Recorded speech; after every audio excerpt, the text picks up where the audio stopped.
Twelfth वाले बच्चे जो हैं, जैसे बहुत सारे बच्चे और बच्चियाँ होती हैं जो कि उनको ये क्लास ट्वेल्थ के पहले सबसे पहले मैं बात करूँगा क्लास ट्वेल्थ के बच्चों की, जो कि उसके बाद aldehyde ketone and carboxylic acid. और उसके बाद हैं जैसे बहुत सारे बच्चे और बच्चियाँ होती हैं जो कि उनको उनको पता नहीं होता है कि एग्जाम में नंबर किस चैप्टर से ज़्यादा आता है। तो आज के इस वीडियो में यही डिस्कस करेंगे क्लास की। मैं केमिस्ट्री पढ़ाता हूँ और केमिस्ट्री का टीचर हूँ। मेरा नाम सभी बच्चे जानते भी हैं, लेकिन फिर भी एक बार मैं फिर से बता दे रहा हूँ। मेरा नाम नरेंद्र कुमार है और मैं एक केमिस्ट्री एजुकेटर हूँ, जो कि पिछले कुछ सालों से मैं केमिस्ट्री पढ़ा रहा हूँ। और हमारे कुछ बच्चे जो कि बोर्ड एग्जाम में बेहतर परफॉर्मेंस कर रहे हैं, और आगे भी इस तरीके से मैं उम्मीद रखूँगा कि बोर्ड एग्जाम में आने वाले एग्जाम में जो बोर्ड एग्जाम होगा उसमें भी बच्चे अच्छा परफॉर्मेंस करें और अच्छा नंबर प्राप्त करें, अपने माँ बाप का नाम, अपने विद्यालय का नाम रोशन करें, और इसी तरीके से ज़िंदगी में अपने लाइफ को सुचारू रूप से आगे बढ़ाते हुए चलें।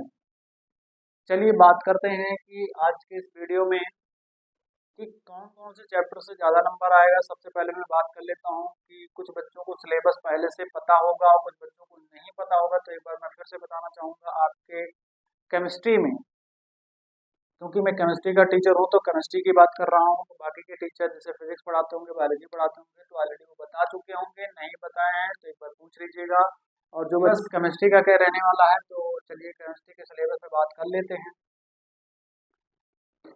सबसे पहले चैप्टर आप जैसे क्लास ट्वेल्थ की केमिस्ट्री जो है उसमें आपको 3 पार्ट होता है। पहला फिजिकल है, फिर इनऑर्गेनिक है, फिर ऑर्गेनिक है। फिजिकल वाला पोर्शन उसमें आपको केवल 3 चैप्टर पढ़ने हैं। पहला चैप्टर है विलयन, जिसको इंग्लिश में बोलते हैं सॉल्यूशन। और दूसरा चैप्टर है विद्युत रसायन, जिसको इंग्लिश में बोलते हैं इलेक्ट्रोकेमिस्ट्री। और तीसरा चैप्टर का नाम है जो फिजिकल का ही पार्ट्स है, केमिकल काइनेटिक्स, हिंदी में बोलते हैं इसको रासायनिक बलगतिकी। अब बात करते हैं इनऑर्गेनिक चैप्टर की। इनऑर्गेनिक मतलब अकार्बनिक रसायन में कौन कौन से चैप्टर पढ़ने हैं। तो सब बहुत अच्छी बात है कि अकार्बनिक रसायन में केवल और केवल 2 चैप्टर आपको पढ़ने हैं। पहला चैप्टर का नाम है DMF लाख तत्व, और दूसरे चैप्टर का नाम है कोऑर्डिनेशन कंपाउंड, जिसको हिंदी में बोलते हैं उपसत संयोजन यौगिक। अब बात कर लेते हैं, देखो फिजिकल और इनऑर्गेनिक की बात हो गई। फिजिकल में 3 चैप्टर पढ़ने हैं, इनऑर्गेनिक में 2 चैप्टर पढ़ने हैं, तो टोटल फिजिकल और इनऑर्गेनिक मिला करके 5 चैप्टर हो गए। अब बात करते हैं ऑर्गेनिक में। तो ऑर्गेनिक में आपको 5 चैप्टर पढ़ने हैं।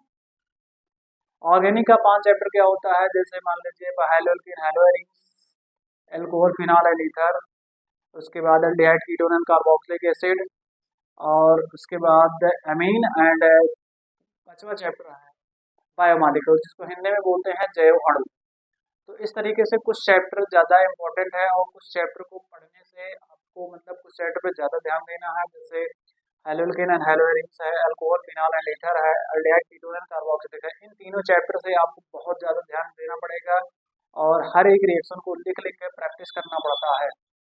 होता है जब इस प्रकार के क्वेश्चन आपके एग्जाम में बनते हैं और कन्वर्जन बनता है, जैसे मीथेन से इथेन बनाइए, ब्यूटेन से बहुत सारे क्वेश्चन बनते रहते हैं। तो इस प्रकार